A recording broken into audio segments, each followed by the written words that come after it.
구원이 필요할까요? 복음이 필요하냐는 거예요. 아까 복음에는 하나님의 능력이 나타나 있다고 그랬는데 그 하나님의 구원의 능력이 필요하냐는 거예요. 하나님의 진노가 나타났다고 했잖아요. 그 진노에 대해서 우리가 대비가 돼 있냐는 거예요. 하나님의 의가 필요하냐는 거예요.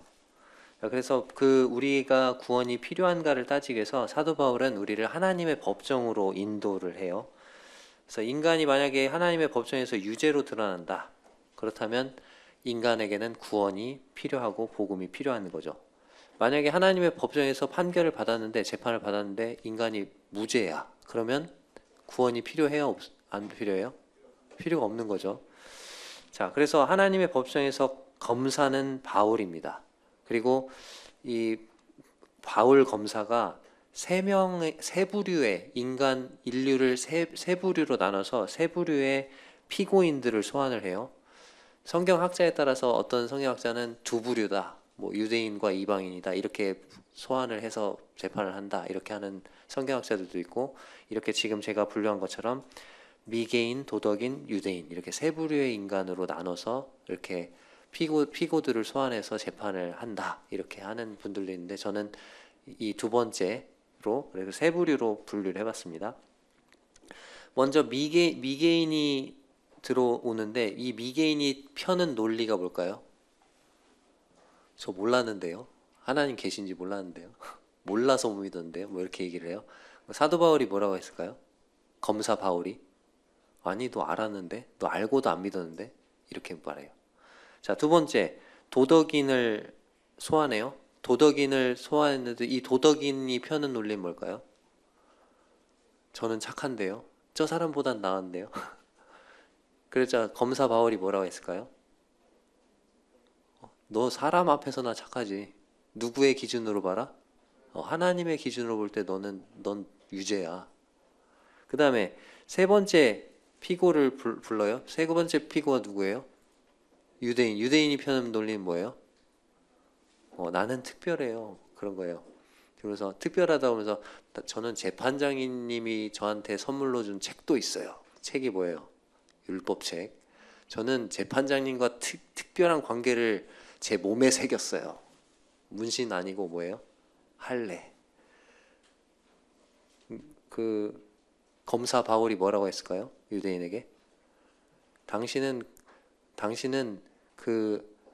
당신이 죄를 짓고 다른 사람들한테는 하지 말라고 하면서 당신이 그렇게 죄를 지음으로 인해서 오히려 재판장님과 그렇게 특별한 관계 있는 사람이 그렇게 하면 쓰겠어요? 그러면서 당신은 오히려 재판장님의 이름에 먹칠을 했다. 당신도 유죄다. 이렇게 얘기를 합니다. 자, 먼저 미개인의 재판부터 보겠습니다. 아까 미개인이 펴는 논리가 뭐라고요? 나는 몰랐다. 자, 미개인이 하나님에 대해서 들어보지 못했기 때문에 하나님 알지 못했을까요? 아니요. 성경은 하나님에 대해 들어보지 못한 미개인도 하나님에 대해서 알고 있다고 말해요. 자, 19절 보면 하나님을 알만한 것이 그들 속에 보임이라. 하나님이 이를 그들에게 보이셨느니라. 자, 어떤 성경학자들은 그들 속에 보인다 해서 이 그들 속에 보이는 것은 양심, 그리고 20절에는 만물 이렇게 두 가지로 구분하기도 하고, 어떤 성경학자들은 그냥 만물 이 하나로 보기도 합니다. 자, 20절 하나님의 영원하신 능력과 신성이 그가 만드신 만물에 분명히 보여 어떻게 됐다고요? 알려졌나니. 그죠? 21절 하나님을 알되 하나님을 영화롭게도 아니하며 감사하지도 아니하고. 32절 그들이 이 같은 일을 행하는 자는 사형에 해당한다고 하나님의 정하심을 알고도 계속 뭐가 반복되죠? 너 모르는 거 아니야. 너 뭐라고요? 알고 있어. 만물을 봐. 어떻게 몰라? 이렇게 얘기하는 거예요. 알고 있다는 거예요. 자, 하나님의 영원하신 능력과 신성이 그가 만드신 만물에 분명히 보여 알려졌나니. 하나님 만드신 만물을 보면 하나님이 얼마나 능력이 많으신 분이신지, 그 능력이 얼마나 대단하신지를 알 수 있고, 두 번째 신성, 신의 성품이죠. 하나님이 만드신 만물들을 잘 보면 하나님이 어떤 성품을 가지고 계신 분인지를 알 수 있어요. 하나님이 만드신 물과 공기, 조건 없이 거저 값없이 공짜로 주시죠. 구원처럼. 이걸 통해서 하나님의 사랑과 은혜와 자비를 알 수 있어요. 그 다음에 별과 행성의 궤도가 변함없이 그 자리를 돌죠. 계속. 그리고 계절이 어쩌면 그 절기가 되면 그 딱딱 맞아 떨어지는지 몰라요. 그죠? 입춘 딱 오면 벌써 이제 봄이 왔구나. 그 추위가 다 어떻게 되죠? 네, 물러가요. 그렇게 되는 거예요. 지금 춥잖아요. 지금 오늘은 좀 따뜻한데 봄처럼. 그래서 그런 것들을 통해서 하나님은 신실하신 분이시구나 이걸 알 수 있어요. 그 다음에 꽃들 보세요. 뭐 벚꽃 엔딩 맨날 부르잖아요 우리. 봄 되면 틀고 벚꽃 그 남원에 한번 오세요. 남원 그 벚꽃 터널 장난 아닙니다.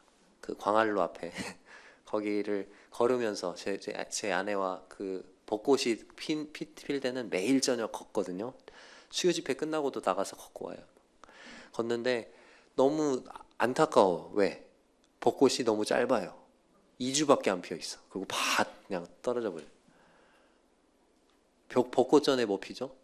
목련. 얼마나 하얗게 예뻐. 근데 질 땐 너무 잔인하게 져. 너무 무섭게 져. 막 새카맣게 타서 버려. 그리고 벚꽃이 지면 또 하나님 뭘 피우시냐면 그 천변길에 그 벚꽃 터널 지나가고 나서 다 지잖아요. 그럼 그 천변 밑으로 개나리 말고 철쭉, 자주색 철쭉과 그 빨간색 그걸 뭐라고 하지?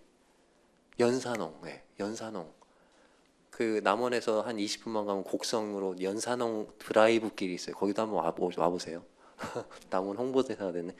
쭉 얼마나 아름다운지 몰라. 하나님 그런 꽃들 그리고 저녁에 해가 질 때 그 석양 보셨어요? 제가 하루는 그 퇴근길에 그 석양을 보면서 너무 예쁜 거야 그 석양이. 그래서 전화를 했어요. 누구한테? 아내 아니고 이번에는 엄마한테. 엄마 석양이 너무 아름다워요. 창밖을 보세요. 이렇게 전화를 했던 적이 있어요. 그런 것들을 통해서 하나님이 어떤 분이시다. 저렇게 아름다운 걸 만드신 저 하나님은 어떻다. 아름다우신 하나님. 하나님의 성품을 알 수가 있습니다. 그런데 21절에 이 미개인은 하나님이 계신다는 알고서도 하나님을 어떻게 했어요?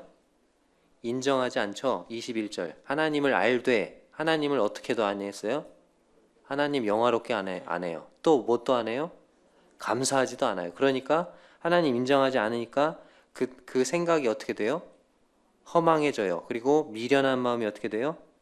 어두워져요. 그리고 스스로 지혜 있다고 하지만 어떻게 돼요? 어리석게 되는 거예요. 어리석은 자는 그 마음에 이르기를 하나님은 없다 하더라. 어떤 사람이 어리석은 사람이에요? 성경은 또 어떤 사람이 어리석은 자라고 말해요? 그 마음에 이르기를 하나님이 없다고 하는 사람이 어리석다고 말하고 있죠. 그래서 어리석게 된 인간이 한 일이 뭡니까? 23절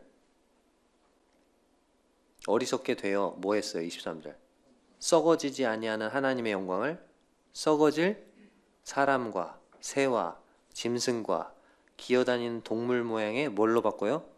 우상 숭배를 하게 된다는 거예요. 그 결과 하나님의 진노가 나타나는데 그것은 내어버려 두는 거예요. 3번 내어버려 두셨다. 구절이 24절과 26절과 28절에 나와요. 24절에는 뭐에 내버려 두셨어요? 마음의 정욕대로 더러움에 내버려 두셨어요. 26절 내버려 두셨더니 뭐에 내버려 두셨어요? 부끄러운 욕심에. 그래서 26절에 보니까 그 부끄러운 욕심에 내버려둬서 여자들이 순리대로 쓸 것을 바꿔 영리대로 쓰고 남자들도 순리대로 여자 쓰기를 버리고 서로 향해서 음욕이 불릴 듯하면 이게 뭐예요? 동성연애죠. 그래서 그것으로 인해서 27절 끝부분에 보면 그들의 그릇됨에 상당한 보응을 누가 받아요? 자신이 받아요. 그래서 질병, 에이즈와 같은 성병, 질병에 걸리기도 하고 또 동성애자들이 죄의식 그리고 인격적인 그런 문제를 겪는데요. 28절에 내버려 두셨는데 그 상실한 마음대로 내버려 두사 합당하지 못한 일을 하게 하셨으니 그러면서 그 합당하지 못한 일들이 나오죠. 아까 그 죄의 목록들이. 자, 이 수많은 29절에서 31절까지 나오는 이 수많은 죄들이 어디서 시작됐습니까? 하나님을 알면서도 뭐 하지 않았어요? 인정하지 않았어요. 마음에 하나님 두기를 싫어하매. 그래서 예레미야 2장 13절에 보면은 내 백성이 두 가지 악을 행하였나니 첫 번째가 뭐예요? 생수의 근원 되는 나를 버린 것과 생수의 근원 되시는 하나님 버리니까 목이 말라. 그래서 어떻게 해요? 웅덩이를 파는데 하나만 파요? 거기 보면 웅덩이들이라고 돼 있어요. 근데 그 웅덩이들이 어떤 웅덩이들이에요? 터져 있어. 그래서 아무리 물을 갖다 부어도 어떻게 돼요? 채워져요, 안 채워져요? 안 채워지는 거예요. 갈급함이 채워져요, 안 채워져요? 안 채워지는 거예요. 하나님으로만 채울 수 있어요. 그리고 이 미개인은 32절에 그런 죄들에 대한 하나님의 판결이 사형이라는 것을 알면서도 계속해서 그 일을 행할 뿐만 아니라 그 일을 두둔하고 있죠. 자, 결론적으로 미개인은 유죄. 그래서 하나님의 진노의 심판을 받을 수밖에 없습니다. 자, 이제 두 번째. 자, 미개인 유죄 꽝꽝꽝. 넥스트. 다음 들어와. 누가 들어와요? 두 번째 피고인 들어오세요. 누굽니까? 도덕인이 들어와요. 도덕인이 들어와서 아까 도덕인의 논리가 뭐라고요? 나는 착해요예요. 나는 저 사람이랑 달라요. 그 우리 바리새인과 세리의 기도회 중에 바리새인에 해당하는 그런 사람이죠. 이 사람은 남을 판단하는 사람이에요. 1절에 보면 그러므로 남을 판단하는 사람아. 어떤 사람이 남 판단하죠? 보통 자기가 더 다른 사람보다 낫다고 생각하는 사람이 남을 판단하잖아요. 자기의 도덕적인 기준으로 볼 때는 다른 사람은 비난받아 마땅하지만 자신은 괜찮은 사람일 수가 있어요. 그러나 이 도덕인이 기억해야 될 것이 뭐냐면 1절에 누구를 막론하고 네가 핑계하지 못할 것은 남을 판단하는 것으로 네가 너를 어떻게 한다고요? 정죄함이니. 남을 판단해놓고 그 일을 누구도 해요? 자기도 하는 거예요. 3절. 이런 일을 행하는 자를 판단하고도 같은 일을 행하는 사람아 네가 하나님의 심판을 피할 줄로 생각하냐. 판단하고도 어떤 일을 한다고요? 같은 일을 한다고요. 너 그렇게 하면 안 되지. 그래놓고 자기가 그걸 하고 있는 거예요. 도덕인이. 그래서 너도 네가 판단하지만 너도 그 일을 할 수 있어. 그거 기억하라는 거고. 두 번째. 자, 누구의 심판이에요 이게 지금? 이게 누구의 법정이에요 지금? 사람의 법정이에요? 하나님의 법정이에요? 하나님의 법정. 이건 하나님의 심판이라는 거예요. 그래서 이 도덕인에게는 우리가 지금 손이 깨끗해. 그래서 손으로 막 먹고 그러는데 우리 눈으로 볼 땐 손이 깨끗하잖아요. 현미경으로 보면요. 현미경으로 보고 나서 손으로 막 상추쌈 사 먹을 수 있을까요? 우리 눈이 현미경이라면? 감사합니다. 하나님이 우리 눈을 현미경으로 안 만들어 놓으셔서. 도덕인 자기 눈으로 볼 땐 자기가 깨끗하잖아요. 착하잖아요. 그러나 누구의 잣대로 보는 편이요? 하나님의 잣대로. 그래서 여기에 계속해서 하나님의 심판이란 단어가 계속 반복됩니다. 2절 하나님의 심판이 뭐대로 돼요? 진리대로 됩니다. 그래서 하나님의 심판의 특징을 쭉 얘기를 하고 있어요. 사도 바울이. 하나님의 심판은 사실, 진실대로 된다는 거죠. 근데 세상 재판은요. 재판장이 그 도둑이 도둑질 하는 걸 못 봤어. 그냥 추정, 상황에 근거해서 재판하잖아요. 근데 하나님은요. 사실에 있는 그 사실 그대로 심판하신다는 거예요. 3절에 보면은 하나님의 심판은 피할 수 없습니다. 네가 하나님의 심판을 피할 줄로 생각하느냐. 근데 세상 재판은요. 피할 수 있어요. 법망을 요리조리 이렇게 잘 빠져나가잖아요. 세 번째, 하나님의 심판은 때로 지체됩니다. 4절 5절 혹 내가 하나님의 인자하심이 너를 인도하여 회개하게 하심을 알지 못하여 그의 인자하심과 용납하심과 길이 참으심이 풍성함을 멸시하느냐. 하나님께서 그 심판을 지체시킨다는 거죠. 하나님이 만약에 우리가 죄 지을 때마다 바로바로 그냥 판결 때려서 바로 심판하면 어떻게 될까요? 우리 교회에 아무도 나만 아는 사람이 없을 거예요. 아나니아와 삽비라처럼 바로바로 그냥 죽여 나가 보내면 한 달도 못 가서 다 갔을걸요, 천국에. 근데 하나님은 어떻게 한다고요? 여기 보니까 하나님의 인자하심이 너를 인도하여 뭐하게 하려고요? 회개하게 하심을 알지 못하여. 이렇게 되어 있잖아요. 용납하심과 인자하심과 길이 참으심이 풍성함을 멸시하느냐. 세상 재판은 어떻습니까? 그 목적이 회개에 있고요. 4번에 하나님의 심판은 5절에 보면은 의로우신 심판이라고 돼 있죠. 세상 재판은 불의할 때가 많죠. 6절에 보면은 하나님은 각 사람의 행한 대로, 행위대로 심판하십니다. 여기 7절에서 10절을 보면 7절 참고 선을 행하여 영광과 존귀와 썩지 아니함을 구한 자에게는 영생으로 하시고, 그리고 오직 당을 지어 진리를 따르지 아니하고 불의를 따르는 자에게는 진노와 분노로 하시리라 이렇게 돼 있는데 7절을 오해하면 안 돼요. 잘못 해석하면 안 돼요. 선을 행한다고 영생을 주실까요? 아니에요. 이건 성경 전체의 교리에 어긋나잖아요. 해석이. 그러면은 성경 교리와 맞게 해석을 해야 되겠죠. 자, 이 사람은 그러면 영생을 얻었다는 것은 이 사람은 구원받은 사람이야? 구원 안 받은 사람이에요? 구원받은 사람이죠. 구원받은 사람이기 때문에 선을 행하는 거예요. 구원받은 증거로. 자, 그리고 11절에 보면은 하나님은 외모로 사람을 취하지 않습니다. 외모로 심판하지 않아요. 그러나 세상은요. 세상 재판은요. 네, 외모로 심판하죠. 돈 있는 사람은 심판을 안 받고 무전, 유죄, 유전, 무죄 이렇게 되잖아요. 부자 권력자에게 호의적이잖아요.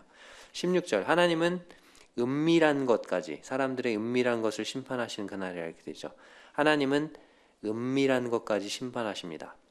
그러나 세상 재판은 드러난 것만 심판하죠. 그래서 하나님의 심판의 특징을 조목조목 살펴보면 아무리 도덕적인 사람이라도 유죄 선고를 받을 수밖에 없는 거예요. 자, 이제 17절에서 29절까지 보면은 유대인의 재판이 나오는데, 자, 유대인의 편은 논리가 뭐라고요? 나는 특별하다.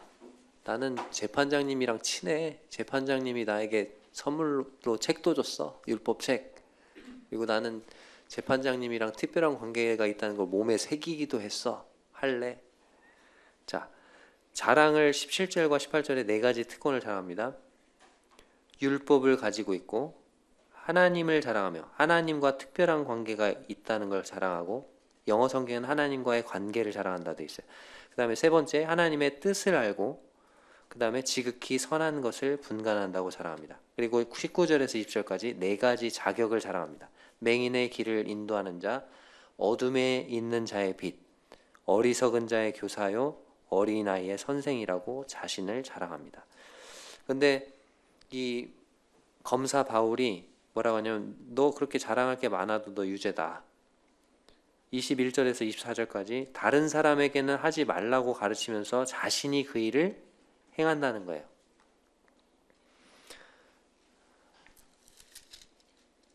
(21절) 그러면 다른 사람을 가르치는 내가 내 자신은 가르치지 아니하느냐? 도둑질하지 말라 선포하는 내가 뭘 해요? 도둑질하죠. 간음하지 말라 말하는 내가 뭐예요? 간음을 해요. 우상을 가증히 여기는 내가 뭘 해요? 신전 물건을 도둑질해요. 율법을 자랑하는 내가 뭘 해요? 율법을 범해요. 그래서 어떻게 해요? 하나님을 욕되게 하는 거예요. 그리고 24절 하나님의 이름이 너희 때문에, 유대인 때문에 누구 중에서 모독을 받아요? 이방인 중에서 모독을 받는 거예요. 자, 그러면서 유대인이 자랑하는 할례는 그 유대인이 하나님과의 언약인 율법을 지키지 않는다면 아무 의미가 없다. 그것을 25절에서 27절까지 말하고 있어요. 네가 율법을 행하면 할례가 유익하나 만일 율법을 범하면 내 할례가 무할례가 되느니라. 26절 그런즉 무할례자가 율법의 규례를 지키면 그 무할례를 할례와 같이 여길 것이 아니냐. 또한 본래 무할례자가 율법을 온전히 지키면 율법 조문과 할례를 가지고 율법을 범한 너를 정죄하지 아니하겠느냐. 자, 결혼 반지가 어떤 때 의미가 있죠? 결혼 반지를 왜 끼죠? 나는 이 사람 짝입니다. 이 사람만 사랑합니다. 그 언약으로 결혼 반지 끼잖아요. 결혼 반지 꼈는데 그 언약을 파기해. 다른 사람 좋아하고. 그러면 결혼 반지가 의미가 있어요, 없어요?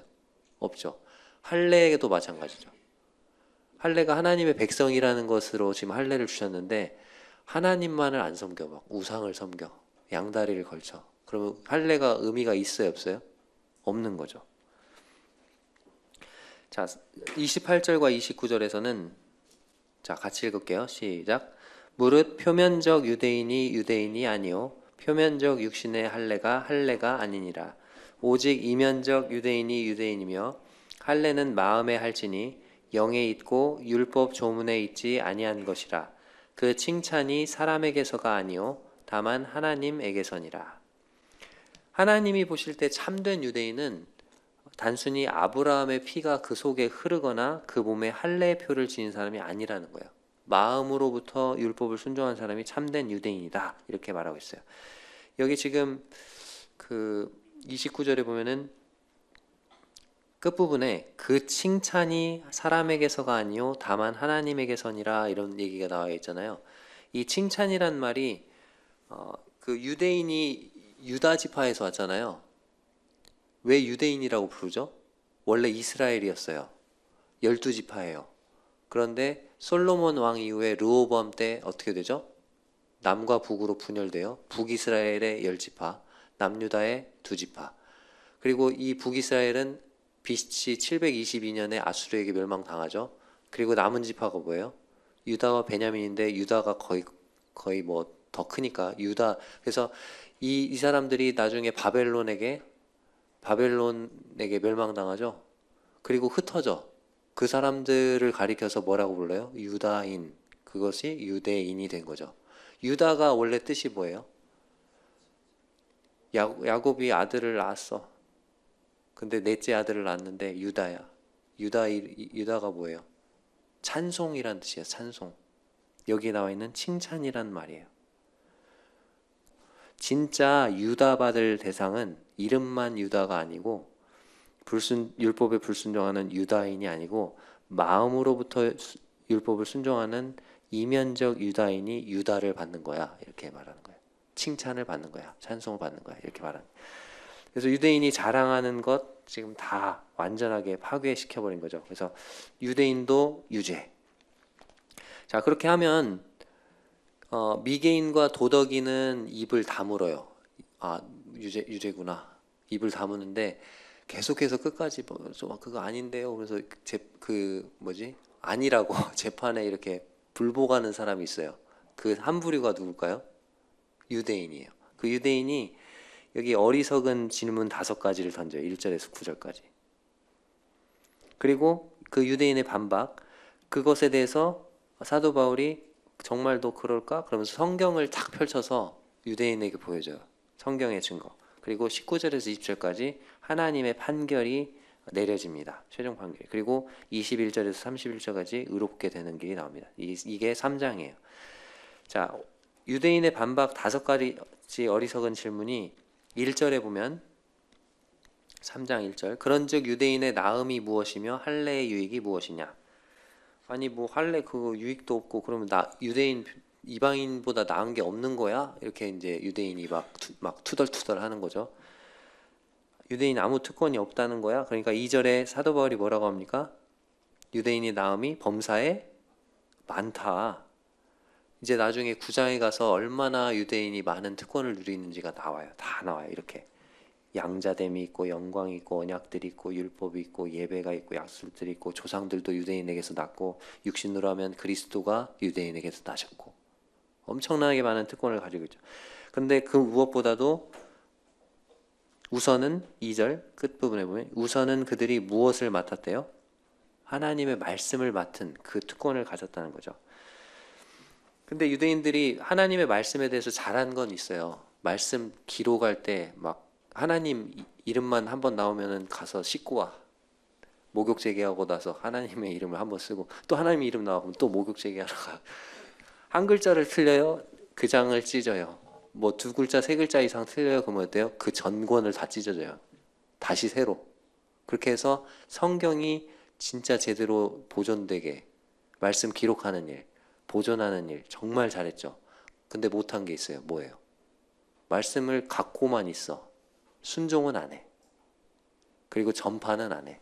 이방인에게 전파해야 되는데 아브라함에게 땅의 모든 민족이 너로 말미암아 복을 받는다고 그랬잖아요. 복이 그러면 미쳐져야죠. 우리끼리야, 우리 거야 이렇게 한 거죠. 우리도 그러면 안 돼요. 자, 2번째 어리석은 질문을 3절에서 던집니다. 어떤 자들이 믿지 아니하였으면 어찌하리요? 그 믿지 아니함이 하나님의 미쁘심을 패하겠느냐? 이 유대인은 자기는 쏙 빼놓고 아유 뭐 유대인 중에 뭐 믿지 않는 사람이 있을 수도 있지 나는 믿어 뭐 이렇게 하는 거예요 지금 말이. 그렇다고 해서 유대인을 향한 하나님의 미쁘심이 없어지겠어? 그러니까 바울이 4절에서 그럴 수 없다.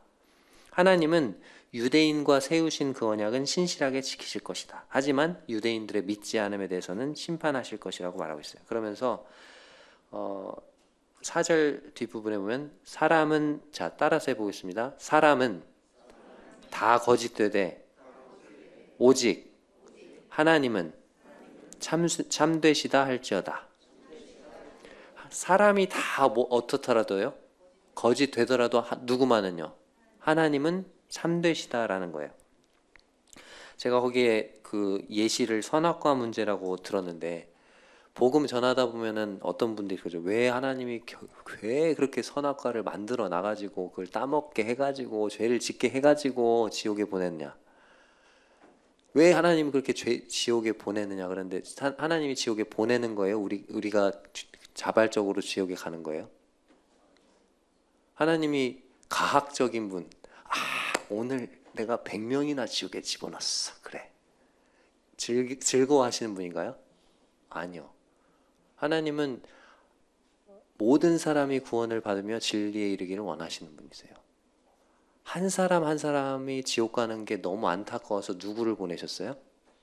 자기 아들을 내어주신 분이세요. 사람들이 착각하는 거예요. 그럼 왜 선악과 만들었어요? 자, 하나님의 그 명령이 가혹한가요?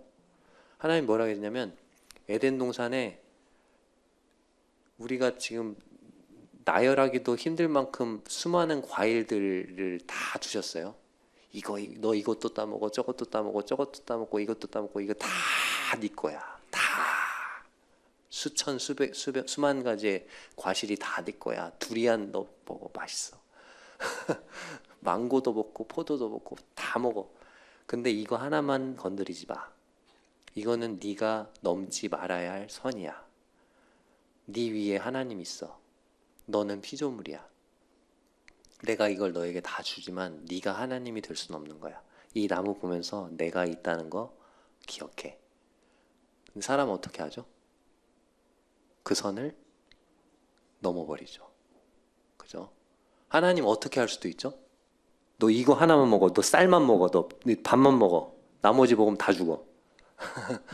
나머지 이게 다 내 거야. 너 밥만 먹어. 포도 먹으면 죽어. 딸기 먹으면 죽어. 전 딸기 포도 좋아하는데. 그렇게 해도 할 말이 있어요, 없어요, 사람이? 이게 누구 거예요, 다? 누가 만들었어요? 하나님이 만들었어요. 근데 하나님 어떻게 하셨어요? 반대로 했다고요. 이거 다 네 거야. 너를 위해서 만들었어. 이거 다 네 거야. 네 다 누려. 먹어. 뭐만요? 선악을 알게 하는 나무의 실과 이거 하나만 먹지 마. 근데 사람들은 그 하나를 못 먹게 했다고 하나님 비난하죠. 죄인이라서 그래요. 우리가 죄인이라는 것을 보여주는 겁니다. 그래서 사람은 다 거짓되되 하나님은 어떻다고요? 참되시다 할지어다. 우리가 어떤 성경을 읽다가 뭔가 왜 하나님이 선악과를 만드셨지? 그런 질문, 이와 같은 질문에 봉착할 때 우리가 가져야 되는 태도는 뭐냐면 사람은 어떻다고요? 다 거짓되되 하나님은 어떻다고요? 참되시다 할지어다. 내가 그래 사람이 틀리겠지. 하나님이 틀리시겠어? 하나님 참되셔. 내가 지금은 이해를 못해도 나중에 천국 가면 알게 될 거야. 하나님은 참되시고 선하신 분이셔. 그렇게 접근을 하면 나중에는 문제가 풀려요. 지금처럼 선악과 문제처럼. 근데 사람이 맞고 하나님이 틀릴 수 있다. 이렇게 가정을 짓고 시작을 하면요. 어떻게 될까요? 진화론 같은 게 나오는 거예요.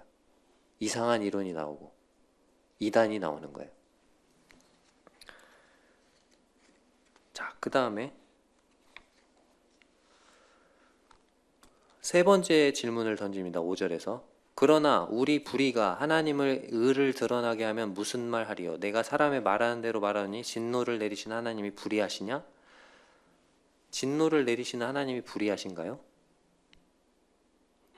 결코 그렇지 아니하니라 이렇게 돼 있죠. 만일 그러하면 하나님께서 어찌 세상을 심판하시리요 이렇게 말하고 있죠.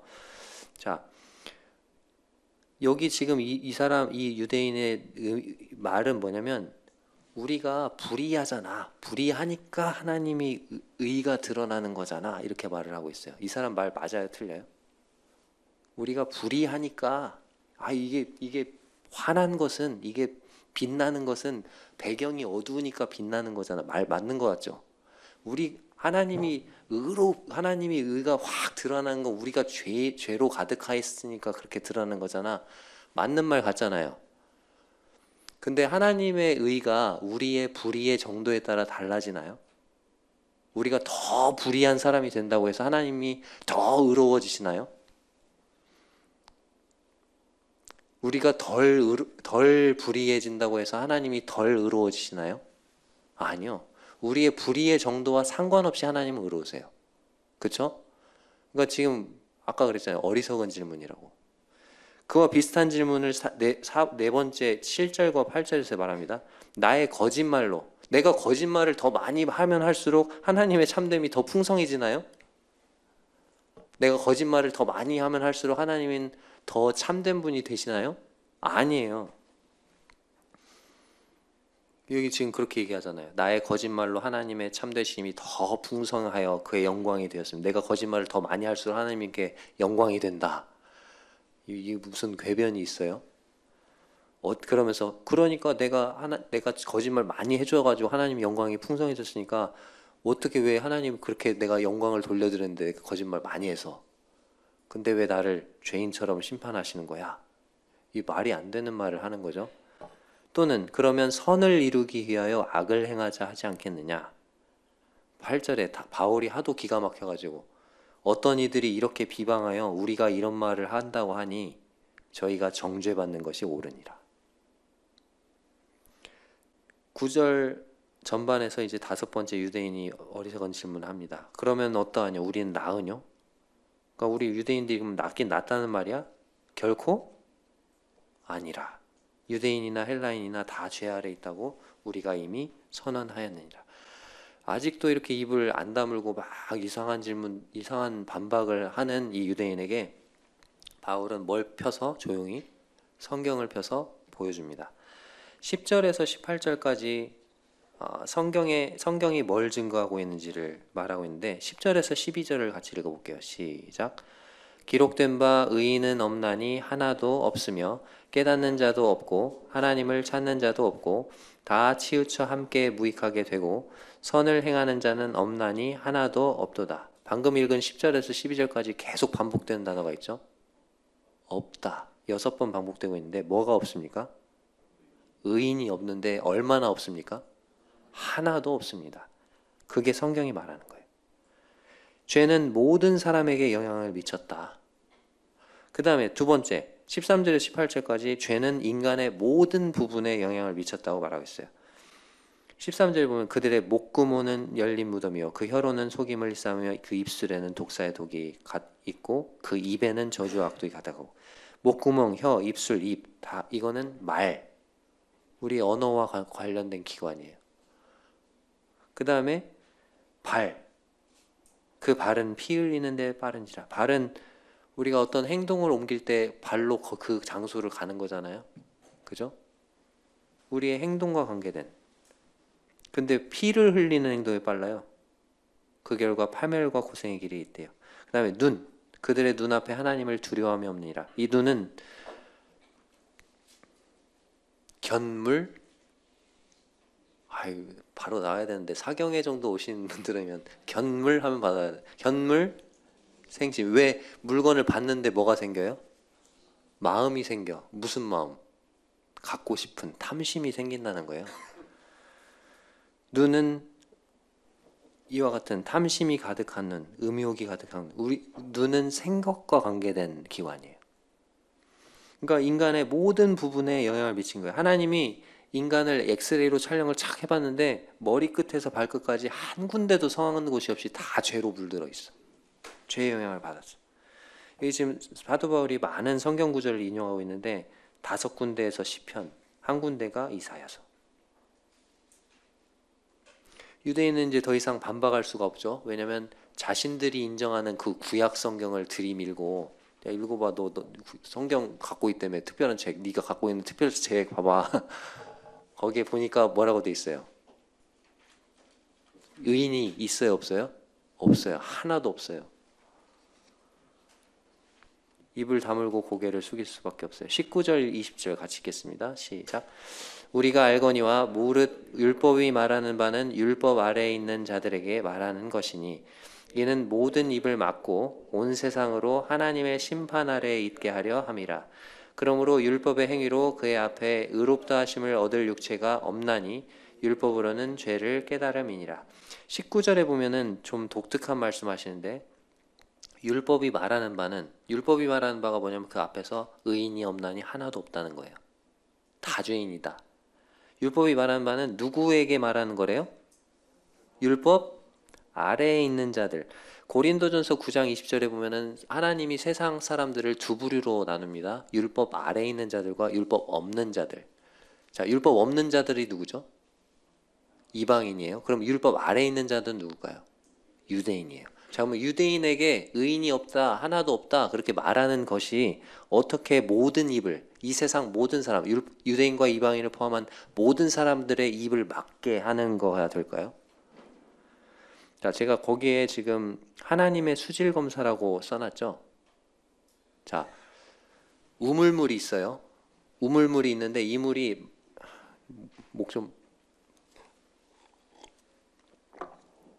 우물물이 있는데 이 우물물이 마셔도 되는 물인지 마시면 안 되는 물인지, 이게 그 식수 적합인지 부적합인지 판정을 내리기 위해서 수질 검사를 하죠, 가끔. 그죠? 수질 검사할 때 우물물을, 그 많은 우물물을 다 퍼내가지고 전체 다 검사하죠. 어떻게 검사하죠?